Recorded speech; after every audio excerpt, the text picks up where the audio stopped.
Okay, I'm Amy Fulton. I'm Early Childhood Program Director. I know at least a couple of you. I'm so excited to see so many of our Kids Corps volunteers actually helping with VBC, so that's really cool. As I mentioned, you're in here today because we're going to be talking about programming for our 2's and our 3's. So on your folders, if you are a butterfly, you're going to be with our 2-year-olds. And if you're a rainbow, you're going to be with our 3-year-olds. So and we have 2 different rooms of each. So we have a red and a green of each of those. So that's where you're at. So you kind of know what age kids you're working with.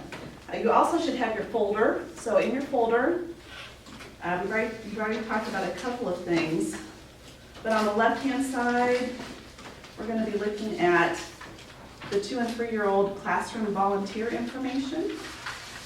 We're going to start off with that. And then the packet that's on your right side is the curriculum. So we'll talk about that in a couple minutes. And you also should have in there a list of all of the teachers that you'll be teaching with their contact information. And Gail told me to tell you guys that there'll probably be some people added. So if you just see 2 or 3 people on there, they just haven't got a couple other people yet. There'll probably be at least 4, if not 5 of you in each of the classrooms. And you're probably going to have class sizes between 12 and 14 kids. So it's a great size of classroom, so that's really cool. Okay, so you guys have said yes to becoming a disciple. That's what our whole theme is. It's on Disciple Me.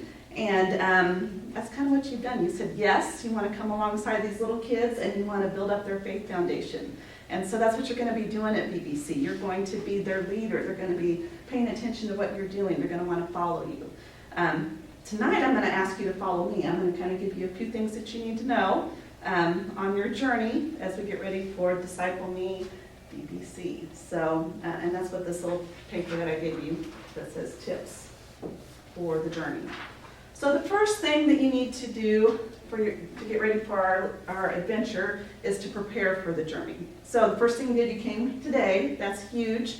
There's a lot of people who aren't here. So the next thing that you're probably going to want to do is make sure you make contact with other people in your group. And that probably will be just sending out an email. And maybe some of you have already done that.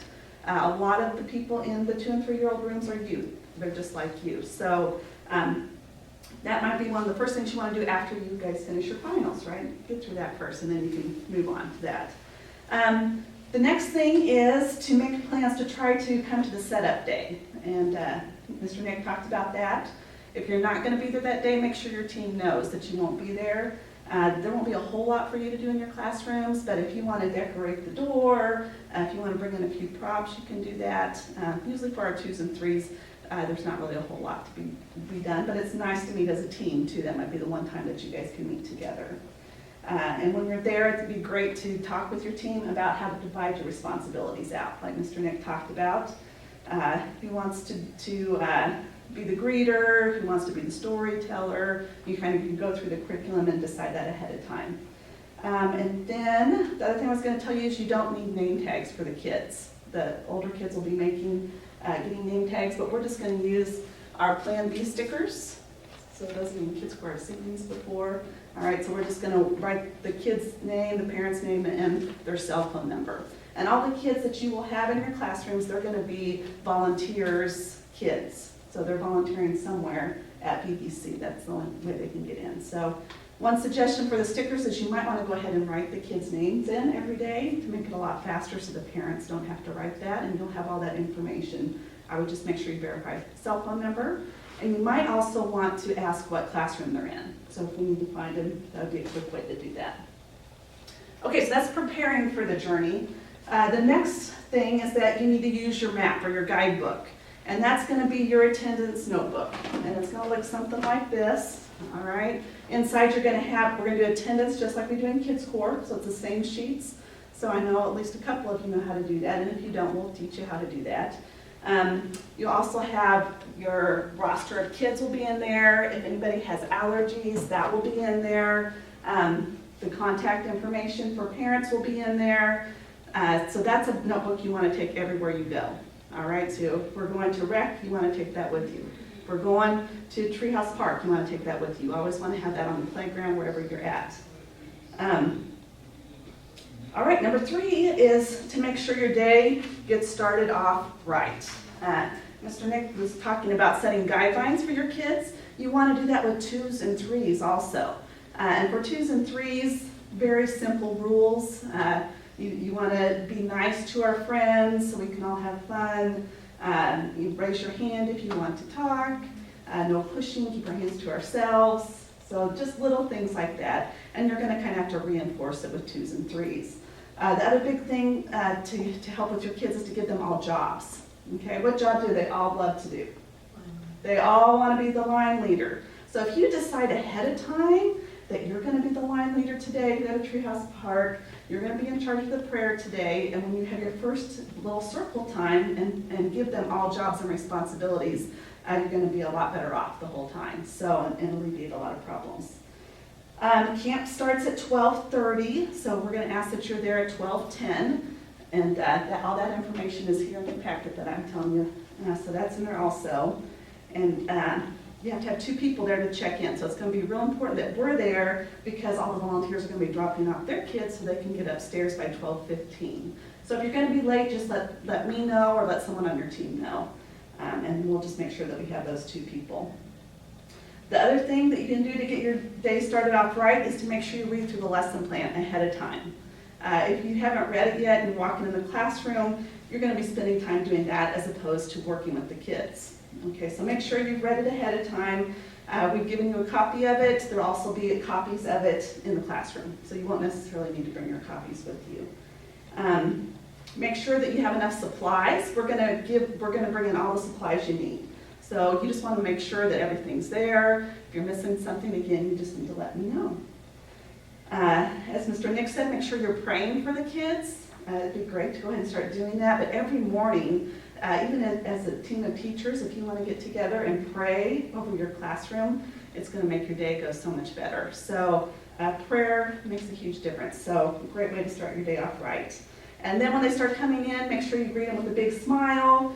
You get down on their level. Okay, don't talk over them. Greet the kid first, the person coming into your classrooms. And you might have to entice them in the first, 2's and 3's. It can be a little bit hard. So try to get them to engage as fast as you can. Whoever's taking attendance can be real excited. Hey, Joey's here! And everybody can cheer and Joey can go in. We're going to have some activities they can do when they first come in to engage them also. But if their day starts off right, your whole day is going to be a lot better. All right, so the next thing, number 4, is walking through your day. As I mentioned, all your supplies will be there when you get there. As far as snacks, the 2's and 3's will have snacks. We'll bring them to you. It'll be very simple things like goldfish and graham crackers, and you'll be able to decide at whatever point during the day you want to have snack time, you can do that. So that's going to be just something that you can work on and decide within your classrooms. And then in walking through your day, I also want to look at the curriculum just real quick. So if you want to pull out your packet on the right-hand side, looks like this. And you want to go ahead, I'll kind of show you what's in here.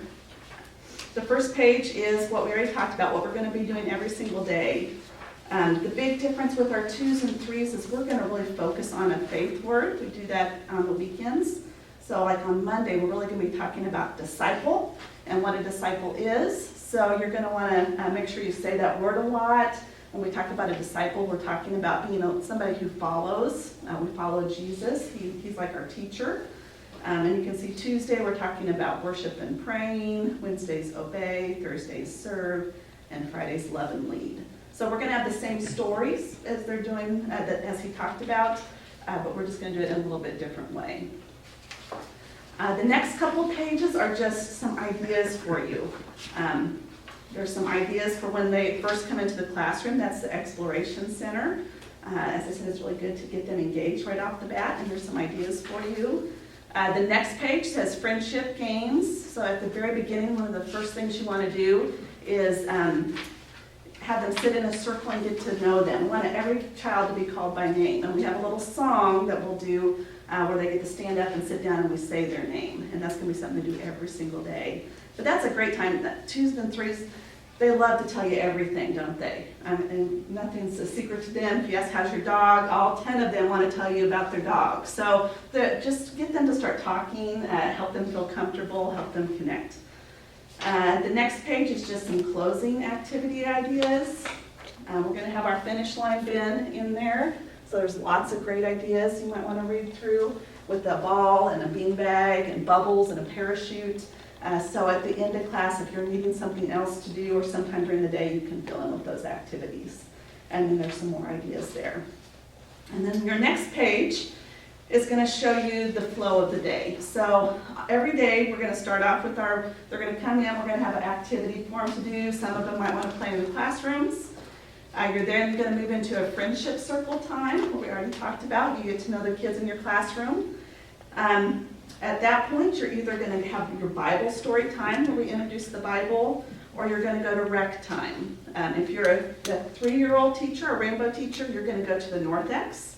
We're going to have somebody who's going to have organized games. They get the parachutes out. They play with the balls and bubbles.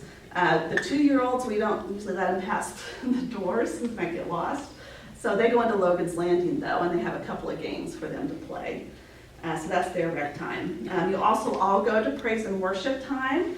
We don't want to take them into the sanctuary because that's very overwhelming to them, but we're going to take them to Treehouse Park, and it's going to be very similar to what you would see in our weekend programming. So a lot of these kids go to weekend programming, so they're going to be real comfortable that we're going to sing the blessing song, that we're going to have Bible words, that we're going to learn a couple new songs. The puppets are going to be there every day. So if you have someone who doesn't like the puppets, that could be a long week in praise and worship. But if you have someone who's not doing well, we can set them outside while the puppets are going on and get a book or something for them to read. And then you all are going to get to go to the playground. We never get to do that, and it's going to be a little more complicated because the playground's moved, as you know, so that'll probably be something I'll come down, tell you it's time to go to the playground and help move the kids out to the playground. But that'll be great for them to be able to run around and do stuff. And then you'll end up with a couple of activities that you're going to do, a craft and some sort of movement activity, and then they'll be sent on their way. So that's kind of how it's going to flow every single day. And so with 2's and 3's, they love routine, and so you're going to want to make sure that you create that routine for them. One other thing to mention about that, we talked about sitting around the blue fabric a lot. We're talking about fishing. You know, the kids will understand fishing. And so we're going to gather around our lake every week. And so this blue fabric is going to be on the ground, and the kids are going to sit around it, and this is going to be your lake. And we're going to have little foam fish with their names on it, that they're going to have little fishing poles that they're going to fish for things. We're going to have little balls that you can make like a parachute and try to keep they're actually little fish that you're trying to keep on the fabric. So we're going to do a lot with the blue fabric. So that's what we're talking about when we talk about the blue fabric. Okay, let's stop there for a second. Do you guys have any questions about anything at the moment? Just make sure you read through this ahead of time and you talk to the other people in your classrooms about how you want to engage with that. Okay, just a couple more things. Number 5 is that we don't want any hazards. Okay, we've got to make sure we keep the kids safe. Just a couple things to remember, and again, this is in your little packet. This says 2 and 3-year-old classroom volunteers. All right, if you go back to the back of the second page, it says overview of safety policies and procedures. Things like that. That couple pages you're going to want to read through, but I'm just going to highlight a couple of things. The first thing is that you never want to be alone with a child. All right, there always has to be 2 people. So that's when you check in, there has to be 2 people. If we're going to the playground and one kid has to go to the bathroom, 2 of you have to stay behind with that child. At the end of the day, you have to make sure there's 2 people before you can leave for checkout. So as long as there's 2 non-related people in the classroom, you're good. All right, just never be alone with the child and you won't have any problems. The next thing is the discipline guidelines. We always want to make sure that we discipline kids with love. Always focus on kids that are doing positive things, give them positive reinforcement. We have a lot of times if you have a kid that's real active, making him your special helper is a great, can you hold my Bible for me? That type of thing is great. If you have a kid that's really out of control and you've tried everything you can think of doing, you just need to let me know, because I'll come in and try to work with them, and we can call the parents in and try to work with them. We don't usually have problems with that, but just know that we'll work with you. You're not alone if you have any problems with the kid. And then bathroom procedures. All the classrooms, the 2's and 3's, have bathrooms in between them. If you're in a butterfly, a 2-year-old room, you will have a nursery staff person in there. So they will change all the diapers, they'll take care of the bathroom duty, so you're not gonna have to worry about anything. If you're a 3-year-old, there's a bathroom, you encourage them to go to the bathroom, you let them go in, you keep the door open, so, a crack so you can see what's going on, and when they're done, they come back out, so they're gonna do everything on their own. If there's a kid who has a potty accident, something happens, again, you just need to let one of the staff people know, and we'll come down and change them and take care of that. So you don't have to worry about that part. You get to do the fun part. You can work with the kids doing the fun stuff, so that's a good thing. All right, so number 6, remember you're not traveling alone. Again, that's working with the people in your rooms. You guys are all youth, you're amazing youth. Make sure that you're getting involved with what you want to get involved with. If you want to lead the story, that's great. Go ahead and do that. So be okay with taking charge of things and doing what you're comfortable in doing and guiding the kids. If you need anything, as I said, oh yeah, go ahead. No, am I considered youth or adult? Well, you graduated now, so I would consider you an adult. Okay, I was just curious. Yes, yes, yes. I think she's considering that you're an adult. Okay. So, yeah. And let's see here. If you need anything, I'm going to be up and down the hallways. That's going to be my job during VBC, is to coordinate 2's and 3 classrooms. And there'll also be a nursery coordinator, Susan Brown, will be down the nursery hallway, so she will be in and out helping too. So there'll be people around if you need help. You can always send someone to the Kids Court info booth too. So if somebody needs a Band-Aid, or you have a question, or you can't find anybody, somebody will always be at the info booth. So that's always, send one of the volunteers out, you'll have enough, and they can help you out with things. And then the last thing is make sure you enjoy the journey, okay? All of you obviously love to work with little kids. These 2 and 3-year-olds you get attached to very quickly, and they will attach to you very quickly. And it's fun because you get to spend 5 days in a row with them. And they're going to be looking to you as an example, and you are going to make VBC exciting for them, and they're going to want to come back year after year. And even though they're little, they're learning things all along the way. So you're going to make a huge difference in that aspect.